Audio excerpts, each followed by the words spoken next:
We are going to start with the obituary because we Mm-hmm. lost a couple of people. And first up, we're going to be talking Kevin Campbell, former Arsenal and Everton and West Brom and Nottingham Forest. I don't know why they don't name everybody, but all right, cool. Former Arsenal and Everton star Kevin Campbell dies at age 54. The much admired player was a title winner with the Gunners and a hero at Goodison Park after saving the Yeah, Toffees from he was good at everything. He was good in over there. 1999. See, 99 was famous for a lot of things, not just United. A goal machine, a hero, a gentleman, adored by everyone, are among the heartfelt tributes paid by the following death of the former Arsenal and Everton striker, Kevin Campbell, age 54. The player turned pundit was recently admitted to hospital with cespis, right? You know what that is? Sepsis. Yeah, that's like sepsis. You mean It's something to do with the heart. sepsis?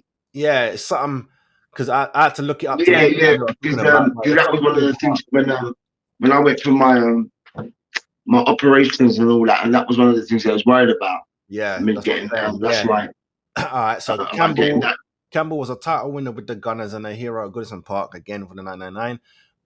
Arsenal said in a statement, "We are devastated to learn that our former striker Kevin Campbell has died after a short illness. Kevin was adored by everyone at the club, and all of us are thinking of his friends and family at this difficult time." Everton statement: "Everyone at Everton is deeply saddened by the death of our former striker Kevin Campbell at the age of 54. Not just a true Goodison Park hero and an icon of English game, but an incredible person as well. As anyone who ever met him will know, R.I.P. Super Kev." Born in Lambeth in February 1970, Campbell began his career at Arsenal and broke into the first team at Highbury in 1988 after a prolific junior scoring record. He went on to Yeah, score 59 goals in 224 games for the club. Alongside the 1990-1991 league title, he also won the FA Cup, League Cup, and European Cup Winners' Cup. European Cup Winners' Cup for the haters out there. After a spell at Nottingham Forest, he had a one-season stop at Turkish side Trabzonspor. I can never yeah. pronounce that. Yeah, yeah, Trespassing. yeah, you know it. Before moving on to Everton in 99, where he is remembered for his 9 goals in 5 games, which saved the club from relegations. Fans also treasure his match-winning strike in the famous Merseyside derby at Anfield shortly after joining the side. It earned Everton a famous victory, something the Toffees would not be able to replicate at the home ground of their at their city rival ground for another 22 years. Damn! Wow, That wow. Kevin set pace there, boy. What? Okay. Okay. He said of the goal, it was at the cop end and my view, the cop Oh end and God. my view, Oh God. which will live with me until the day I die. It's in the blues, the cop's going crazy. That was and still is one of my favorite memories in football. One of his proudest was becoming the first black captain of Everton under manager Walter Smith in 2001 and '02 season. There you go. Big up yourself there. Yeah, Walter Uh, Smith was a good manager, man. He was all right, Walter Smith. He was all right. He was yeah, a fair guy. yeah, man. He stayed. Scottish. He was a Scotsman as well, believe it or not. Yeah, boy. He stayed. He He- stayed at Everton until 2005, where he remained at the club's 5th highest Premier League goal scorer and finished his career with spells at West Brom and Cardiff. Campbell was also notably the answer to the famous football trivia question: "Who has scored the most goals in the Premier League without earning a single cap for his country?" Damn. What? Damn. I didn't even know that. Damn. Despite his lack of international recognition, Campbell bore no ill feelings. He once said, "I was disappointed not to play for England. There was a lot of good players in the era, so it was difficult to get into the team." Tributes paid. Former Arsenal teammate and captain Tony Adams said on Twitter, "Super Kev, a goal machine, a giant of a man with an even bigger heart. The intensity private and a truly wonderful human being. I'm devastated for his loved ones and all of us. Love you, Super Kev, Skipper." The fellow former gunner Ian Wright posted on Twitter, aka X, pictures of himself with Campbell accomplishing a series of crying emojis. Arsenal fan and Labour leader Sir Keir Starmer wrote, Starmer. deeply saddened to hear about the death of Campbell. I had the privilege of watching him play for Arsenal in the early 90s, a cult hero at Highbury, loved by so many in football and beyond. My thoughts are with him and his family. There's other stuff written there, but I want to just quickly jump onto this, which they don't even look. If you see on here, this is the Premier League site. I was like, I'm sure he won at Arsenal. Look at his honours here. All they got here is banged players some the most goals, one though. time. Some jokes. He banged in goals, He y'all. was Kevin brilliant, but Campbell. look, he the most goals in a season he scored was 15, and that was at Arsenal. He played 37 games that season. Get me? He's ours blood. He was at Everton longer, but I'm claiming Campbell blood. But everyone want to have a piece But because so he's the 5th highest Premiership scorer. He's 5th on the chart. At Everton. He's the 5th highest at Everton, not the 5th highest Premier League. Overall in the Premiership? Where will he sit on the list? He's not high on the list, Fives, because he would have been said. It's all, and you know who's top is Wayne. We know who's top. Andy Cole and all them man there. I don't know where Kevin's not. He didn't come up in. It doesn't say he's in the 100 club. He didn't say that. Okay. So if once you're in that 100 club, that means you're within that top 10, of course. Well, so that's Henry. I don't know. Not top 10. Top 10 is over 100. So that might be top 20 if you get into the 100. So that would be someone like Shearer, Wrighty, Rooney, Ian Wright. All them man. Yeah, that's all them man at the top. Ian, all them man. Rooney. You get me? Robbie Fowler. He'd be on there as well, wouldn't he? He might be. I think he might be. He might be on there, but he might be 11. You know what I mean? You get me? Yeah. He might be one of them ones. But before we jump to the next segment, I do want to talk about the young goalkeeper. Let me get that info. Millwall. Yes, the brother from Millwall. He's a 24, man. 20. Oh, I thought it was 26. Either way, he was still too young to go. You know what I mean? Right, yeah, okay. Let me just try. I want to make sure I say his name correctly. Matthias Sarkic. Yeah. Matthias Sarkic. There you go. Sorry. Matthias Sarkic. So who is... Hold on a minute. Let me get this one up now. Because I've got the brother on screen. Say his name again. Matthias Sarkic. There you go. Matthias. MAT-I-J.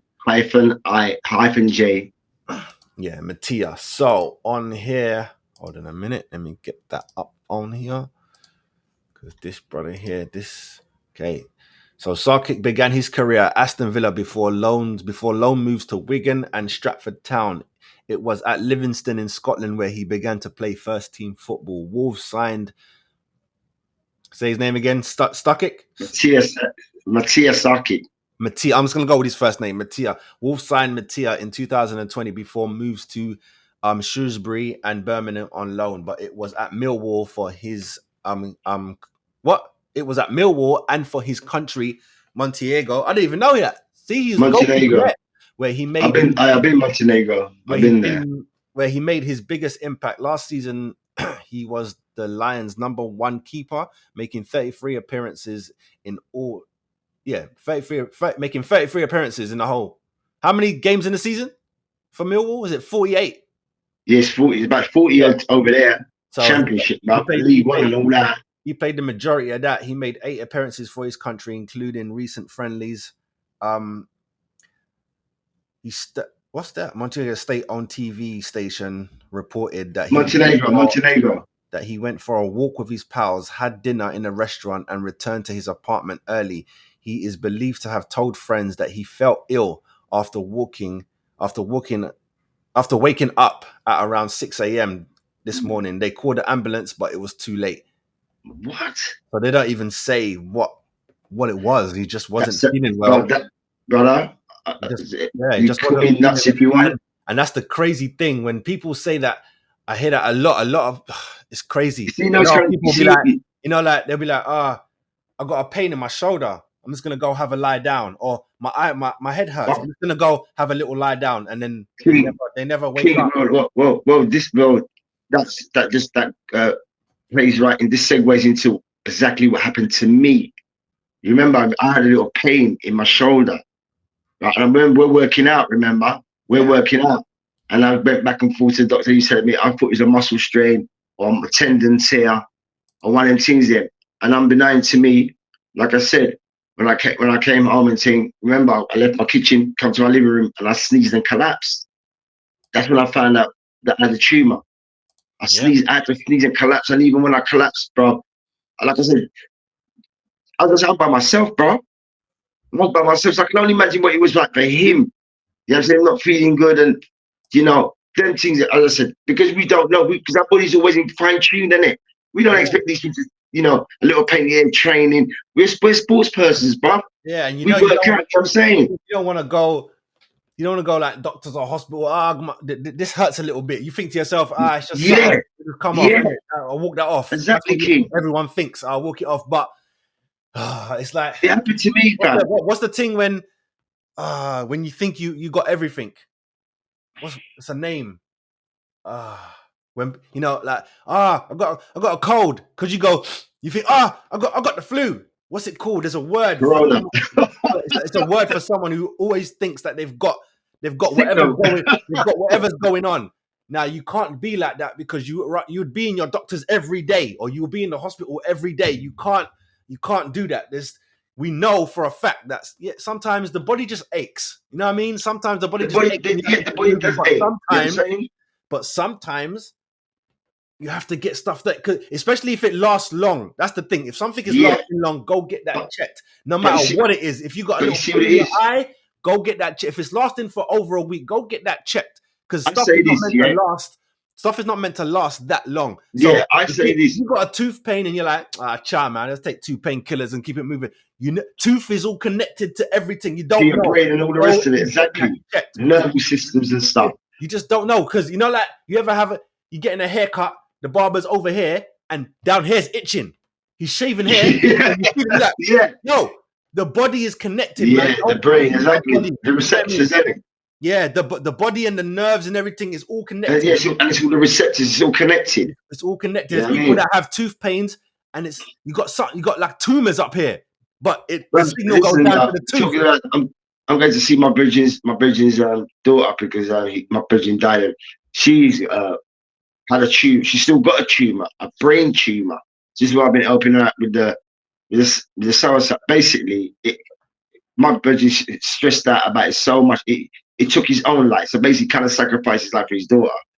Yeah, I mean, so it's a very sudden case. And as I say, one of the things what I learned, well, as well as learning a lot of things on my journey with my illness, which is now a condition, is this. And this is what my surgeon, my oncologist, and everyone who I came into contact, they said, if you want to find out, and this is for everybody's viewing bar level, if you want to do a self-prognosis or self-analysis or self-prognosis of if there's any illness is wrong with you, places to look is in your fingernail. Your fingernails will tell you, because when people, remember, the first thing they look for is your urine and your blood. Whenever you're going for a test, your urine and your blood, that will determine if there's any issues inside of you. Yeah. But my surgery, your fingernails. People should look at their fingernails more. We've got all these girls getting their nails done and all that. They're not really looking at their nails because your nail can determine whether you've got leukemia, cancer, or any other ailments within you. I'm glad you said that. Your nails. All them thing there, and they put all that shit on their hands, and now you can't see that. Your nails. Now you can't see that. That will tell you whether you got nails, human nails in your body. When your nails, because our nails grow like a rhinoceros's tusk. And you know, a rhino's tusk, but you can't get that off. You can't get that off. A rhinoceros tusk, bro. You need a fucking chainsaw, brother. That's why they die. You take off their nose, they die. Like an elephant, take an elephant's tusk, they die. So our nails, our fingernails, is the same as a rhinoceros's tusk and an elephant's tusk. So if they're not taken care of, we die. I hear that. That's the best one. You know what I'm saying, Carl? So to all those on the bar level and Camp Slew and all the rest of it, get healthy, y'all. You want to find out how ill you are, and you don't know, look at your fingernails. Real talk. So before we sign off one more time, R.I.P. to the Millwall goal. Matthias Sarkic. Love out to you and your family. Well, to you. Yeah, man. That's tragic, bro. Rest in power. You get me? And of tragic, course, man. Kevin Campbell, R.I.P. brother. As I said on my post on my IG, I beg you, please give Rocky a hug. You're now with him up there. So salute Yeah, to man. you. You get me? Love out to Kevin Campbell's family, man, because I know he's got babies and Father's Day just passed. That's crazy. Yeah. And yeah, Crazy. as well, Karma. Yeah, the other thing is as well. Now, when I sent you the thing on the WhatsApp, and I was saying that there is something definitely fishy going on about with all these players. Yeah, and even before COVID, let's not forget. Listen, the first real player, like the name brand player, where this shit started to happen was Mark Vivian Foe. He played for Cameroon and Manchester City, Yeah. and he was in a I don't even tournament, a FIFA tournament. Because this ain't new. That's what I'm saying. This is what I'm saying, brother. Because They it's come in like this shit is started from what's even more. What I find weird, and it's not even that it's weird because it can still happen to anyone, but it was happening. It's happening. It happened before. It's happening to players. Listen, Regular. Before it even got to the players, but it was there anyway. That's what I'm saying. It's happened before, years ago. This has been happening. But there was a time, like maybe 6 years ago, fit people were just dying. There was like a yoga teacher, a PT. They were just not waking up. But people forget. And then the people were going, I'm not going gym no more. No. Don't get that shit twisted. Don't conflate the two.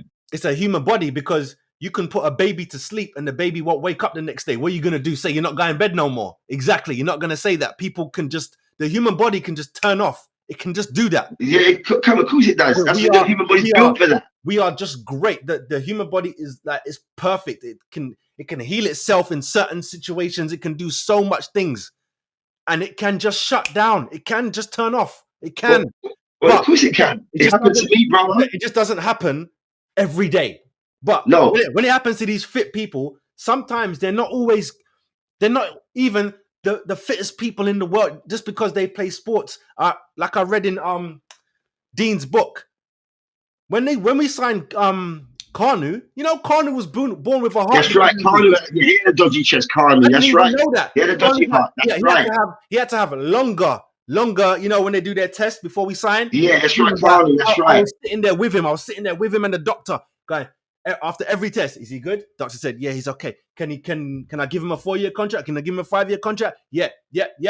Cool. We run there. That's what I'm saying. The medicals, you have to. Just because they play football, they play sport, don't go thinking that they're just all superheroes. They're not. No, of course. That's why you have to respect. I know some people like to bring up money and everything, but you have to respect the human body can only do so much. That's why I'm shocked. As much as I like watching football, this is a lot of football, man. Which goes back to this now. And it's high intensity. It's not no Sunday park thing. Exactly. Which goes to say in the previous show that we spoke on that you were saying about the extended games, having these extended games in the Premiership and having games played in other countries, and we've got another one game on and have these tournaments, these mini competitions to so everybody wins. No. You're changing the climate. You have just make you feel good. No, man. All of that matters. You can't just be blood. One day they're gonna see. They don't care, bro. You can't just push the human body like look. The big wigs don't care, bro. Listen, bro. Look at boxing. Look at when they're using the body and you're hitting bodies, right? You don't fight today and then fight next week. No. Boxers fight 3 times a year. You gotta wait 6 months for 3 times. Listen, Mike Tyson was the only one who was regularly like punching up man. He said, "Yeah, I want to fight next week." I remember when Iron Mike was fighting. He was fighting regular. But at the same time, cold and out of shape. At the same time, his fights weren't lasting long, so he was probably right. So exactly. He's knocking men out first round. So that's right. I want to go again. You get me? Exactly. This is too quick for me. I need to get a workout. If you go 12 rounds, you need like 6 months, chill out. Then you have to go again, and you have to train for another 6 months. This is why it's good. Why they should have a winter break. Yeah, so it's good that they have a winter break, at least a month off. Yeah, why not? Why not? Because like you just said the players are superheroes, right? I can see not one player wear a cape. Because the thing is, Fives, I'm sure even when they say a break, they're telling them man to come in for training because you got to keep on your thing. You can't stay home. Exactly. You see what I'm saying? There's no off days. Even that's a bit much. You need to calm down. Instead of coming at 6 o'clock in the morning, you know, like if they have winter break, there's no need to come training at 6 o'clock in the morning. No, definitely not. Show up at 10. Do a little hour, light work, go home. You need go to home. Eat your food. Go home. You know what I'm saying? Go take some sun in. Go swim. Enjoy. Feel your body. Relax. And you have to get the mind as well. Don't forget the mind exactly. as well. And this is what like an NFL college, but more so like what Coach Prime is stressing to his players. Like, you know, they have you have your spring break, which is March. So you have your spring break. The whole American college, everyone's got their spring break, like our summer holidays. Go and do your thing. People go and get wild. People visit their family. But when you're a football player on these collegiate schools, especially if you're a high-profile school, Alabama, LSU, Ohio State, Michigan, when you're high-profile collegiate and you are a player, like on the team, brother, there ain't no off days, bro. When they're all running down the beach, Cancun and all that, you as a player, you can go down there for about a week, but you best get yourself back to camp, bro. See, that's what I'm saying. Yeah, because there's someone coming for your spot, yo. There you go. So there is no off days, and if you do, and even when listen, I've been watching that Shedeur Sanders and Coach Prime and his son. They got that spring break, but they're going to Jamaica, they go to Dominican Republic, and they are on the beach training. Brings all the wide receivers with him. So we're on the beach throwing balls. We're doing our ladders, we're doing our drills, we're running on sand, we're throwing balls. They're not having a day off. You're supposed to be chilling. But you're not even chilling, King. They got some out and they're still on the beach working out because they know that there's somebody else to replace you, bro. Yeah. That's because no one is chilling.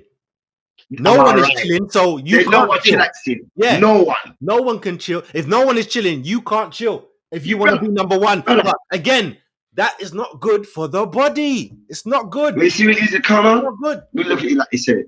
It's about nourishing the body in it. And like you said, sleep is very imperative. Yeah, sleep is imperative. Yes, we don't need 8 hours sleep, but what the body needs, when the body is slept and is rested, I don't know about it's 8 hours because it's only 24 hours in a day. 8 hours sleeping, 8 hours of work. How many hours left you got? Well, you're talking about normal office work, yeah. But yeah, the human body technically only needs 6. Some people oversleep. Yeah, you're right. I'd say that's 6. You get even more tired because you slept longer. So you need to. That's right. That's right, Tom. It's true. It's true. It's not. I was about to say it's not science. It is science, but it's not hard for you to understand. Get up, move your body. If you don't, it's like anything. You don't use it, you lose it. You go with anything. Same with your rights. Same with your brain. If you just sit there and look at a wall all day, you're gonna end up being stupid. You have to read. You have to go out and let the elements touch your face. You have to. You're gonna die. We're humans. We die. That's also structure because you know what, hence why, and you know this. Hence why prison is a punishment. Same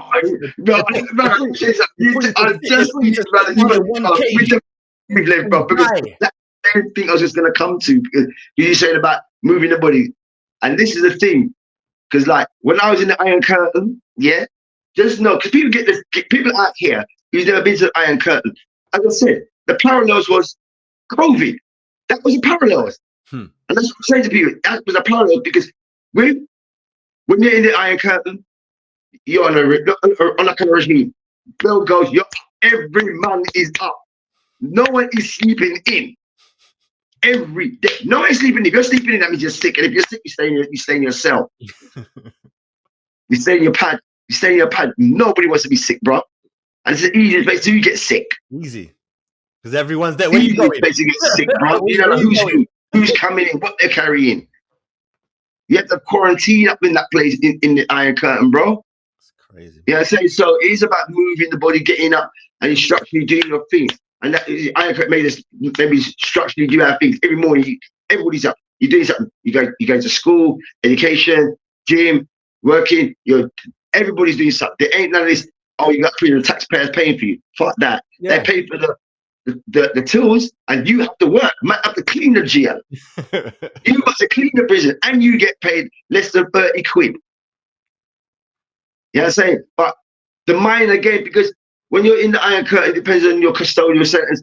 You want to be out of yourself because the time goes quicker. So you want to be doing something, making the time count, bro. Making the time count and go. You know what I'm saying, King? You sit there, watch a clock. You never coming home. Brother, there's a saying, yeah? If you don't want to know the price of something, don't look at the clock. Facts. If you go to a place and you don't want to know the price, don't look at the clock. Facts. And I go for anything. Even if it's like a 2 minute. If someone tell you do a plank for 2 minutes, you be like, all right, cool. And then you do it. And then you realize, you look at the time, it's only been 10 seconds. Yeah, that's what I want. This is why I don't have no clocks in my yard, bro. All right, cool, man. Cool. Let's move on. Next topic, we're going to talk about, hold on a minute. Jude and Jamal, blood. That's the new Ronaldo, Messi. Jude and Jamal. My name's Andrew Clark, former Premiership player. This is Bar Level. What's up, people? Make sure you like and subscribe to the channel.